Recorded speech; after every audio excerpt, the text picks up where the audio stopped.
काय बोलणार आपण आज आपण इथं आमरण उपोषण? सर धन्यवाद. मी आज औरंगाबाद विभागीय आयुक्त छत्रपती संभाजीनगर यांच्या कार्यालयासमोर कैलासवासी जे तांबे साहेब आहेत यांचे पाल्य म्हणून आमरण उपोषणाला दिनांक 21 पासून इथं समोर बसलेले आहेत. यासाठी मी खास बीडून आलेलो आहे. माझं नाव आहे CBS इनामदार आणि मी राष्ट्रवादी काँग्रेस शरदचंद्र पवार पक्षाचा किसान सेलचा अध्यक्ष आहे बीडचा.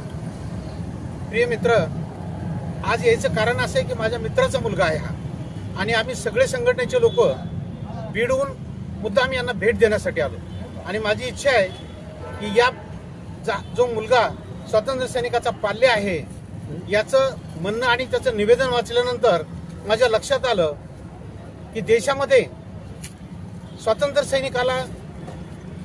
सैनिक का म्हणलेलं आहे. मित्र हो, आज स्वातंत्र्य सैनिक का म्हणलेलं आहे की ज्या स्वातंत्र्य सैनिकांनी या देशाला स्वातंत्र्य मिळवून देण्यासाठी अहोरात्र कष्ट केले, स्वतःचं बलिदान दिलं, त्याच्या पाल्याला आज औरंगाबाद विभागीय आयुक्त कार्यालय संभाजीनगर यांच्या कार्यालयासमोर उपोषणाला बसं वाटतं, याचा मी पहिल्यांदा निषेध करतो. सर, माझी अशी विनंती आहे, हे महाराष्ट्र सरकार किती गोडबंगाल सरकार आहे बघा, परंतु मला असं वाटतं की माझ्या राष्ट्रवादी काँग्रेस पक्ष शरदचंद्र पवार, राष्ट्रीय नेते शरदचंद्रजी पवार यांचा पक्ष, याचा मी किसान सेलचा अध्यक्ष आहे आणि या अध्यक्ष नात्यानं प्रथम मी तांबे, सूरजकुमार गोविंदराव तांबे यांना पक्षातर्फे व बीड जिल्ह्याच्या सर्व शेतकऱ्यांतर्फे पहिल्यांदा पाठिंबा जाहीर करतो आणि त्यानंतर माझे 2 शब्द बोलण्याची इच्छा आहे. या ग्रामस्थ जे बीडून आलेले आहेत, 100हून अधिक जास्त ग्रामस्थ आलेत, परंतु समोर येण्यासाठी वेळ झालाय म्हणून आज जे समक्ष 550 उभे आहेत हे आणि आम्ही सर्व शेतकरी बीड जिल्ह्यातून आलो. या सरकारची किती तीव्र चुकीची भावना आहे बघा. एक उदाहरण सांगतो. देवेंद्रजी 19ला मुख्यमंत्री होते. 80 लाख शेतकऱ्याचा अपमान करणारे पहिले मुख्यमंत्री देवेंद्र फडणवीस. तुम्ही म्हणताल, विचारताल कशामुळं? साक्षात्कार त्यांनी GR काढला 29 ऑगस्ट 2019ला की ज्या जिल्ह्यामध्ये, गावामध्ये, ज्या मंडळामध्ये 160 किंवा 65 ml पाऊस पडल अशा गावांना आपण अनुदान स्वरूपामध्ये जी रक्कम देणार आहात त्याची 3 पट रक्कम देऊ. बघा किती निष्कृत आणि क्रूर असे मुख्यमंत्री. त्यांनी ते पैसे तर वाटलेच नाही, पण बीड जिल्ह्यातल्या सर्व शेतकऱ्यांना मुंबई उच्च न्यायालय खंडपीठ औरंगाबाद यांच्याकडे जावं लागलं आणि शेवटी 2020ला जो निकाल लागलेला आहे त्याची अंमलबजावणी सुद्धा करण्यास असमर्थ आहे सरकार. किती वाईट गोष्ट आहे आणि त्याचा फार मोठा संताप म्हणून शासनाकडे वारंवार आम्ही विनंती केली, परंतु सरकारनं 84 दशलक्ष म्हणजे 84 लक्ष शेतकऱ्यांना पैसे अद्याप वाटप केलेले नाही. मित्र, का उदाहरण दिलंय तेच उदाहरण इथं समोर येत आहे. 4 मार्च 1991ला स्वातंत्र्य सैनिक जे आहेत त्या स्वातंत्र्य सैनिकाला त्यांना सांभाळ करण्याकरता सरकारने एक भूमिका घेतली आणि त्यांच्या कुटुंबापैकी एका पाल्याला नोकरी देण्याचं ठरलं. 91 पासून 2023 पर्यंत या शासनाने हजारो पाल्यांना नोकऱ्या दिल्या आणि 23च्या नंतर एक नवीन भूमिका घेतली. यांची राजकीय भूमिका होती. यांना लाज वाटण्यासारखी आहे. शिंदे साहेबांनी थोडे उपकार केले.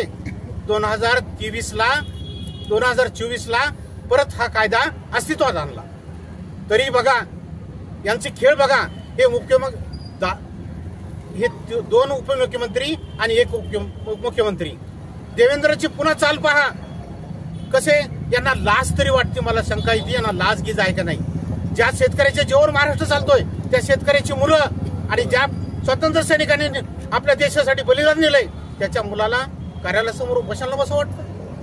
अरे थोडीफार खुर्चीवर बसल्यावर लाज लज्जा पाळा. देवेंद्रजी, तुम्हाला विनंती की तुम्हाला पुन्हा मुख्यमंत्री व्हायचंय, मग इतका छळ का करता लोकांचा?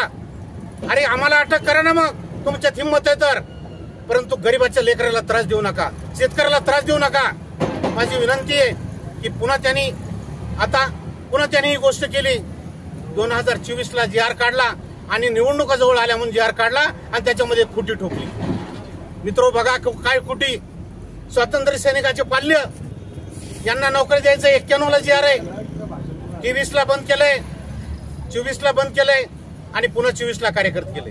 आणि त्याच्यात खुटी काय मारली की ज्यांचे स्वातंत्र्य सैनिक जिवंत असतील त्यांनाच नोकरी. सर आपण कोणत्या पक्षातर्फे पाठवू? बीड जिल्हा किसान सेलचा अध्यक्ष म्हणून राष्ट्रवादी काँग्रेस बीड जिल्हा म्हणून त्यांना मी मनापासून पाठिंबा देतोय. तुमचं नाव सर? माझं नाव CBS इनामदार, अध्यक्ष बीड जिल्हा. ठीक आहे, धन्यवाद सर. माझी विनंती, सरकारने ह्या मुलाच्या अर्जाकडे सहानुभूतीवर विचार करावा आणि या मुलाला जो अडथळा येतो, जो जी आर आहे तो रद्द करावा अशी माझी नम्र विनंती. धन्यवाद. धन्य स्वातंत्र्य सैनिक. जय महाराष्ट्र. माझी मागणी अशी आहे, ज्यावेळेस माझे आजोबा जिवंत होते, ते स्वातंत्र्य सैनिक होते, ते जिवंत असताना मी त्यांची अहोरात्र सेवा केली. त्यांच्या मरणापर्यंत मी त्यांच्या सोबत होतो. तर त्यांनी मला नामनिर्देशन पत्र करून दिलं. 2017ला मी ते जिवंत असताना ज्यावेळेस कलेक्टर साहेब होते त्यांना मी अर्ज केला की 4 मार्च 1991च्या GR नुसार मला शासन सेवेत समाविष्ट करून घेण्यात यावे. परंतु त्यांनी मला समाविष्ट करून न घेता मला म्हणजे थोडक्यात असं जर म्हणलं गावंढळ भाषेत तर मला फिरवलं त्यांनी.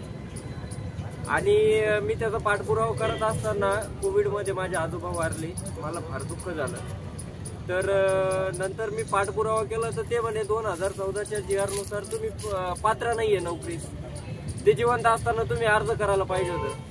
असे उलटे गोलमोल करून मला नोकरीपासून वंचित ठेवलं त्यांनी. जर मला वंचित ठेवलं तर माझ्यासारखे किती जणांना वंचित ठेवलं असेल. साहेब मी सांगतो, मला अर्धा एकर शेती आहे. माझा उदरनिर्वाह मी कसा केला, माझ्या आजोबाचं पालन पोषण मी कसं केलं हे फक्त मला माहिती आहे. तर मग मी असं ठरवलं, माझं ठामपणे मत झालं की माझ्यावर अन्याय झाला, मला न्याय पाहिजे, पण माझ्यासारख्या ज्या मुलांना अन्याय झालेला आहे त्यांना सुद्धा न्याय मिळावा. त्यामुळे मी उपोषणाला बसलो.